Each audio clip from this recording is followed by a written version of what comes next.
I want to give a brief intro to the use of monoconc.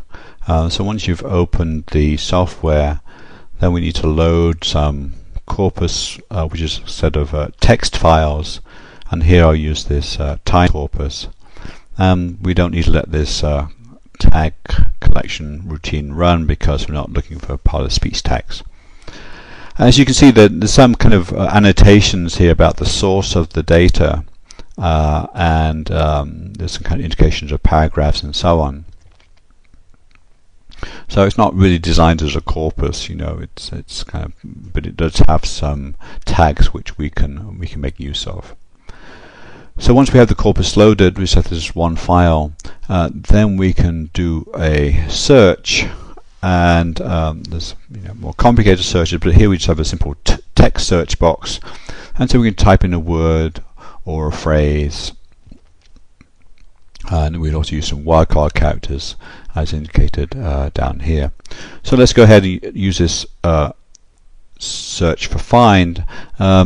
But before we do that, let's just change these options, just this top one, without looking at this complications too much. Let's just put some zeros there so we get more than 500 hits, and then we just do OK. So this is running off the CD-ROM, so it's fairly slow. Here you can see it's going through lots of matches, maybe not so slowly. So you're perhaps familiar with this kind of keyword and context format, where you have the keyword, the search term, in the center of the line and the adjacent words on either side.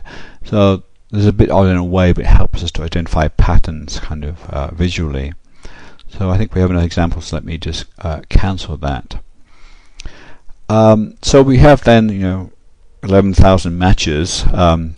If you want more context, if you click on a line, it'll sort of tell you down here where it comes from, and up here give you kind of some more kind of discourse in case you're doing more discoursey stuff. Now you can't really look through all these lines, there's too many of them, so typically what we do is sort the results, and since this is a verb, we're most into what follows the verb, so we're going to sort initially on the word following find, and then if it's the same word in adjacent lines, then we can sort secondarily on the word following that.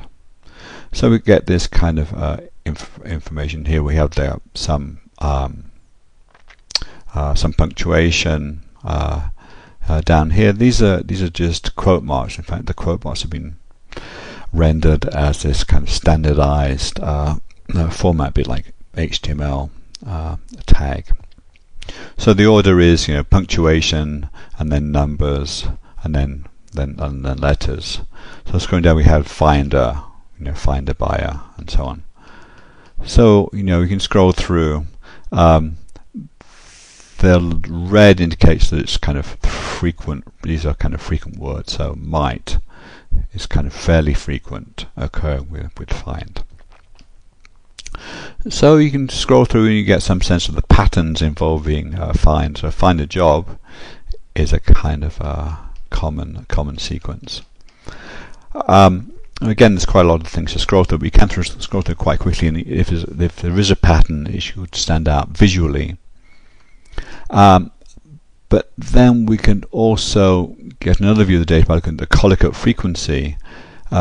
So here we see that the most common word preceding find is to, it's not surprising, and there's will and can and you and may and so on. And then the most common words following find and the and it and so on. And so here you see also the high number of reflexives occurring with find, and some other things. Up here we have way and hard and difficult. Let me scroll down a bit. Place, more reflexives, find favor, and so on. Money and evidence. Okay. So that again gives you some sense of the usage of find. One problem with this format is these columns are kind of separate, so you can't tell what the frequent strings are.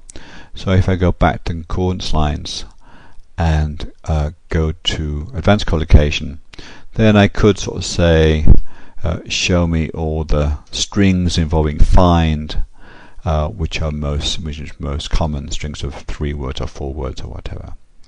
Or I can sort of say, well, assuming we have find, then tell me the most common 3-word sequences following find. So let's just have a look at that. So here we see, find it difficult, find it hard to. So, we are getting a sense of some kind of construction here, and also find a way to. Okay, some of these are more not so idiomatic, just kind of frequent strings of words which don't have any unit status. And so we can scroll through and again get some idea of the patterns of usage involving this. And so I think that is essentially the usage. I mean, you're doing your search. You can delete things. You can kind of sort things. You look at the collocation information in various ways, the kind of surrounding context, and everything else is kind of are more complicated than that. There's, context searches or part of speech tag searches or regular expression searches, but the basic methodology is this that I've shown you here.